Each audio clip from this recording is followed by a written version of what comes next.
Good morning. We're going to do a quick instruction video today on your pop-ups, on how to recognize what they are, how to find them, and how to clean them out. So I'm working with the Landscape Committee today, and we're going to start off today by describing what your pop-ups do exactly. So right now, this is your pop-up system. So every downspout on your house will have what we call the pop-ups. It's this black pipe that goes under the water to a pop-up. So I brought a small sample piece here. So this pipe hooks up in here, goes under the ground. This little elbow goes on it. Sometimes they're black, sometimes they're white. And then we have our pop-up piece that goes on top of there. Usually, if there's damaged pop-ups, usually it's the lawnmowers. This little piece will get stuck up there like that, and the mowers won't see it in the tall grass. What happens is when the water goes down the drain, comes through the pipe, hits that elbow, goes up into our pop-up, we'll lift this pop-up up to let the water out. The reason that we do that is if we just had the water coming out of here, with our clay soil that we have down here, it would actually wash those particulates out really quickly. You would get a ravine right next to where your pop-ups are, and that could be 1 foot or 2 feet deep within a year. So, by putting this onto here, and then our pop-up, onto there, we've taken away the velocity, and it just bubbles out nice and calm.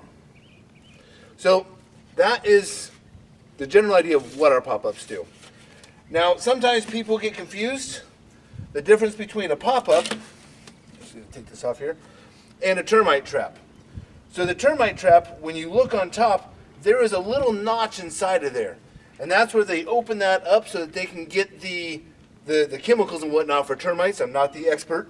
But that's where they put all that stuff. You can see the difference between the pop-up, which just lifts up.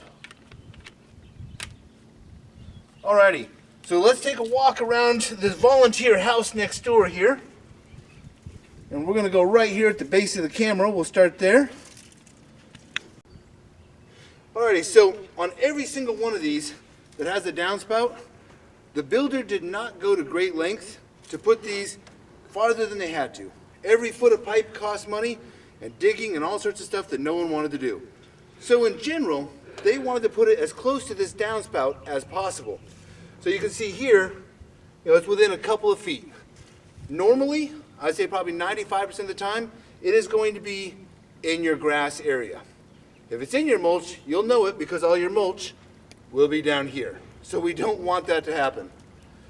You'll also usually not find them in the middle of the trench because all your water goes through there and it doesn't usually operate quite as efficiently. So you can see where this one is. Now we're going to go over to this house here, which is our test house actually. And we can see here's our downspout, here's our pipe. We are going to estimate that it should be in this area somewhere. Looking back, I don't see any in this area. You can take your handy dandy super duper screwdriver, that's the way I do it, and I just poke around in the area, and when you hit it, you're going to know. It's going to go ka-dunk. Kind of sound like poking Pinocchio headbutting a bowling ball. You're just going to know what it sounds like. But it's just dirt. So we do not know where this one's at currently. So we are going to put a flag here, and we are going to know that that one we have not found. Another note that we can also recognize that this is plugged or covered, the water, if it can't get out of that pop-up, the water's going to go back and come out of the next easiest spot. Usually it's right here at the base, and you'll notice around the base of your downspout, it'll start having that washed out look. Mulch will move, and that's just another easy way to say, oh, it's plugged or covered, because the grass will grow over a year or so. So we're going to take a tour around this house and see which other ones the homeowner hasn't been able to find. So of course we're trying to videotape this while it's trying to rain on us. So So that makes it more difficult, but we're gonna keep going. We're gonna see what we can do.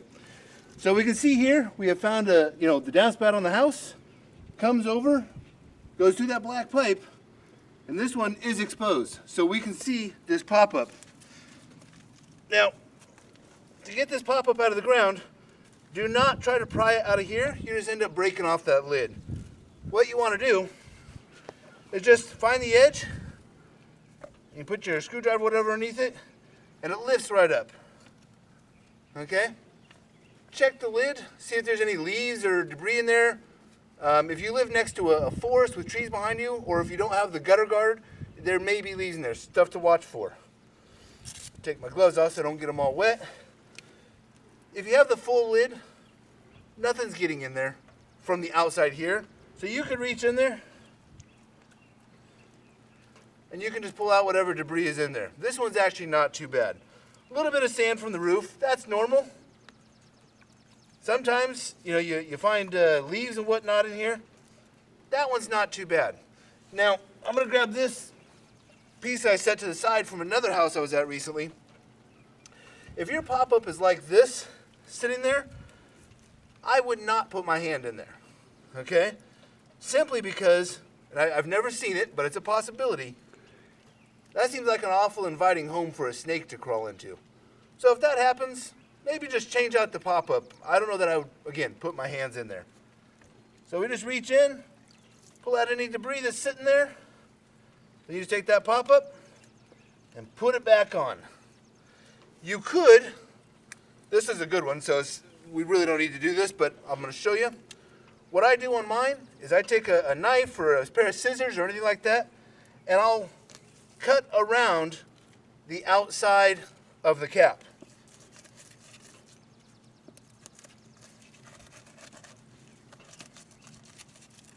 And that cuts all the roots that are trying to grow through and down in there. And then I go around and cut out the that little section that was there that I cut around. Again, this one's not bad, but you get a little, usually like a donut shape when it's a little bit worse. And then I put it back on. And I always like to step on it to make sure it's nice and firm when I'm done. So now that should be done for the spring. So I like to do this anytime after all the leaves have fallen.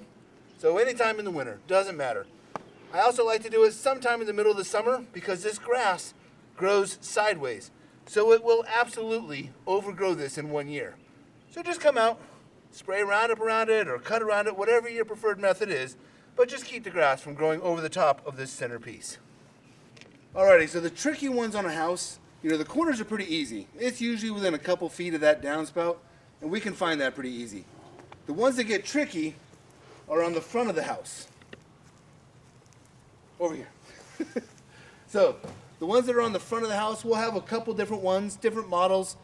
Some will have one, some will have, I saw one yesterday that had 4. So, if there's a downspout, there's a pop-up. In 4 years, I've only seen one house that the pipes were shared. Every other house, it's not been that way. So just because you only see one pop-up does not mean that they put them together. That is not normal at all. So we're going to want to test out to make sure that we can verify for sure that that's the case. So with our pop-up, we can see that pipe goes in there, and it goes over this way.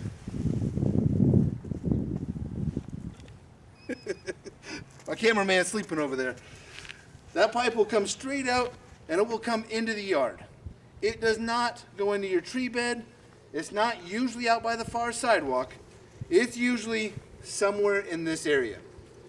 Now, we've already tested this a little bit. We looked around. We do not see it naturally. The homeowner fell behind on getting it cleaned out and he lost it. So you can come out to where you think it might be. You can start poking around. We already did this for 5 minutes, so I can tell you I'm not going to find it right now. Things you can look out for that would point it out. If the mulch was on your tree was all wiped away on one side where it's washed out, you might be able to find it uphill of that. If you have a certain one spot in your yard that's green in a small circle, it very likely might be right there. But we're not that lucky today. So we know that we cannot find it. So we know that it's out here somewhere. So I'm gonna put this flag in the ground. Would have been funny if I would have found it just now. And we're gonna see how we can find this. So what I'm gonna end up doing is I got this garden hose hooked up. And I'm gonna go turn on the water in a moment here. What I don't wanna do is I do not wanna have to dig this up. This pipe is very stiff. You have to dig out quite a ways. And this pipe is extremely sharp on the bottom. That's why I wear these gloves. I do not like digging out that pipe, and I've only done it once in 4 years. The easiest way to do it is to take this garden hose, and I don't do it with a nozzle on it because it always creates problems, but I just set it here on the pipe like this, and I'll turn the water on, and the water will go down. It will go inside of this lip down here, and it will fill that pipe up. Eventually, and it takes a few minutes, 4 or 5 minutes sometimes, we'll fill the pipe up with water, and eventually it's gonna wanna come up somewhere. It will leak out of somewhere. So we'll be able to go out into the yard, follow that water uphill until it stops, then we start poking around. So I'm gonna save you guys the long, boring version of watching me fill this pipe. We're gonna pause the camera while I go ahead and start doing that now. Alrighty, so you can see we got the water on. It is just running down the side of the pipe and going in. At some point, if it starts shooting back out of there, that usually means the pipe is plugged. Call someone to help you with that point. But this should probably fill up the pipe and we'll find the leak. Alrighty, we're gonna pause it and we're gonna fill up this pipe. Alrighty, so we ran the water for a bit, and remember when we thought it was over here? Well, we were wrong, and that's why we do that water test. So when we did it, we ran it until we were able to see water. You can see there's quite a bit of water in this area. So I can start poking around here, and it's gonna be in this area somewhere. Now I just gotta figure out where. Oh, we're probably gonna wanna edit this because it's gonna take me a sec. Alrighty, so poked around for a bit. Obviously there's a bunch of water everywhere.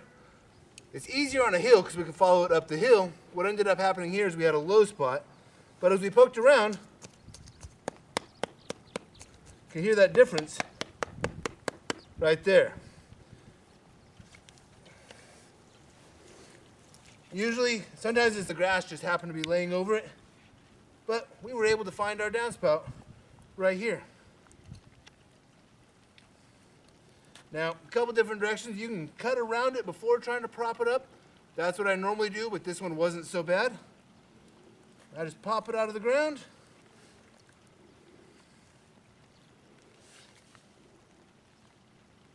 You can reach in there, see if there's anything in there. A little bit of mud. It's not blocked completely, so it's not terrible.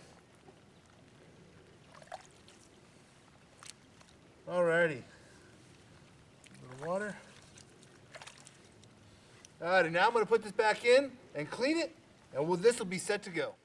Alrighty, so we found a couple different things today with our pop-ups. We now know where they're at, approximately what they look like, how they operate, how to find them around your house, and then how to find them if you can't find them around your house. So we have a couple different methods. This should be done, once or twice per year. I say twice. You could get away with once. Just make sure that they're open so that water can get out.